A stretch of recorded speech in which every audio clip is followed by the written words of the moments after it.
बिना कोई नदी पार किए धरती पर कितनी लंबी दूरी पैदल चल सकते हैं, तो आज हम इस वीडियो में जानेंगे। धरती के किसी भी कोने से अपनी यात्रा शुरू करिए, वो भी पैदल। आपको क्या लगता है कि बिना कोई नदी या जल स्रोत पार किए आप कितनी दूर जा पाएंगे?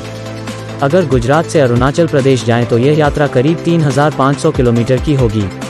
पैदल इसे पार करने में करीब 3 से 5 महीने लग सकते हैं। हालांकि यह आपकी गति पर भी निर्भर करता है। बारे में बताते हैं। अमेरिका के अर्जेंटीना से अलास्का की दूरी ब्रिटिश नाविक जॉर्ज मीगन ने तय करने की सोची।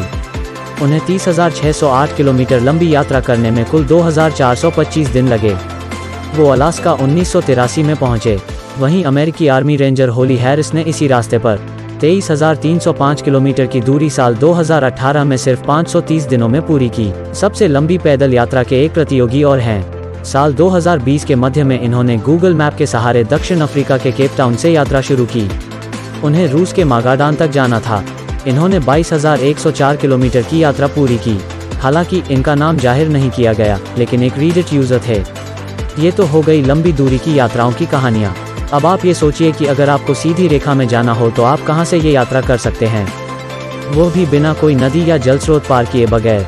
यह यात्रा चीन से शुरू होकर पुर्तगाल तक जाती है। साल 2018 में आयरलैंड के कॉक स्थित Collins aerospace applied research and technology के फिजिसिस्ट और इलेक्ट्रिकल इंजीनियर रोहन चाबुकेश्वर और नई दिल्ली स्थित IBM रिसर्च के इंजीनियर कुशल मुखर्जी ने यह रास्ता खोजा। रोहन और कुशल ने अपनी रिपोर्ट में बताया कि यह सीधी रेखा की पैदल यात्रा करीब 11,240 किलोमीटर लंबी है, जिसमें आप किसी भी नदी या जल स्रोत को पार नहीं करेंगे।